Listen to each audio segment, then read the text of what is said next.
In Real Madrid, I had my best team in direct counter-attack because I had young Di Maria, young Ronaldo, young Higuain and young Benzema. We killed everybody in offensive transition.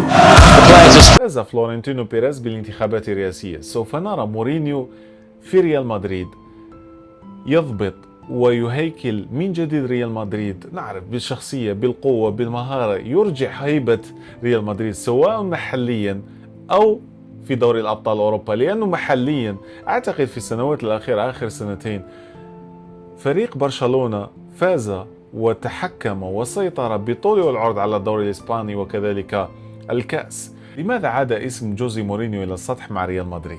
أول شيء السنتين العجاف التي عاشهم ريال مدريد، لم يفز بالدوري الإسباني ولا دوري الأبطال. هذا الشيء عجل بفكرة جلب جوزي مورينيو إلى ريال مدريد. الشيء الثاني وهو غرفة تغيير ملابس.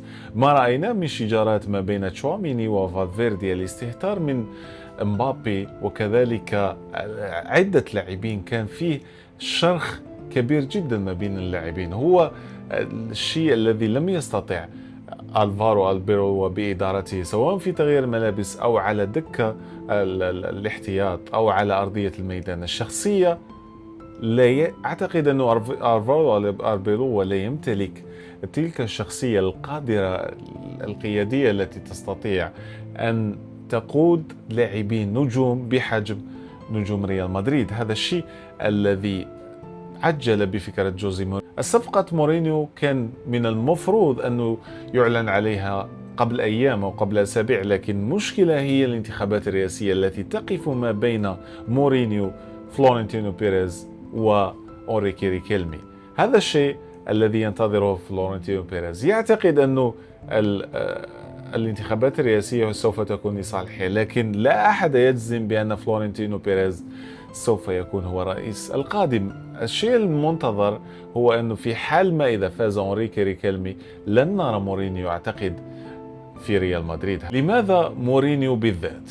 مورينيو يمتلك الشخصية القوية والانضباط سواء داخل غرفة تغيير الملابس أو في أرضية الميدان، ونرى ما حققه مع ريال مدريد حتى وإن لم يحقق دوري الأبطال، وهو الشيء المنشود الذي من أجله انتدب جوزي مورينيو في سنوات مضت. لكن حاليا أعتقد أنه الشيء الذي ينقص ريال مدريد ليس الإرث، لكن ينقصه الانضباط، ينقصه شخص كاريزما عنده قوة سواء في مواجهة الإعلام أو كذلك مواجهة غرف تغيير ملابس ريال مدريد. لا، فلورنتينو بيريز من الوقت حتى يجلب جوزي مورينيو وينتظر حتى بعد الانتخابات الرئاسية، وهذا الشيء الذي المتوقع. سوف ربما فريق أو نادي بنفيكا سوف يطلب سعرا أعلى للسماح لمورينيو من أجل أن يكون مدريديا من جديد، وهذا الشيء لربما سوف يخلق بعض الصعوبة لبيريز. لكن أعتقد أنه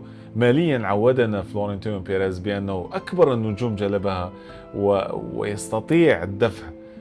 مشكلة مالية لا توجد في ريال مدريد. فلورنتينو بيريز قادر بأنه يدفع، وأعتقد أنه من أجل أن يحضر جوزي مورينيو، أعتقد أنه أكثر مدرب يفهم ريال مدريد، يفهم العقلية الإسبانية، الجمهور المدريدي يفهم خاصة الإعلام، لأنه أصلا في زمن مورينيو مع ريال مدريد كان دائما ما ينتقد سواء في الصحافة، كان دائما ما ينتقد التحكيم. واعتقد انه اكثر شيء الان ربما يقول مشجع ريال مدريد بان التحكيم لم ينصفهم في الكثير من المرات، ومورينيو هو الذي يستطيع ان يرجع ذلك الشك للتحكيم الاسباني.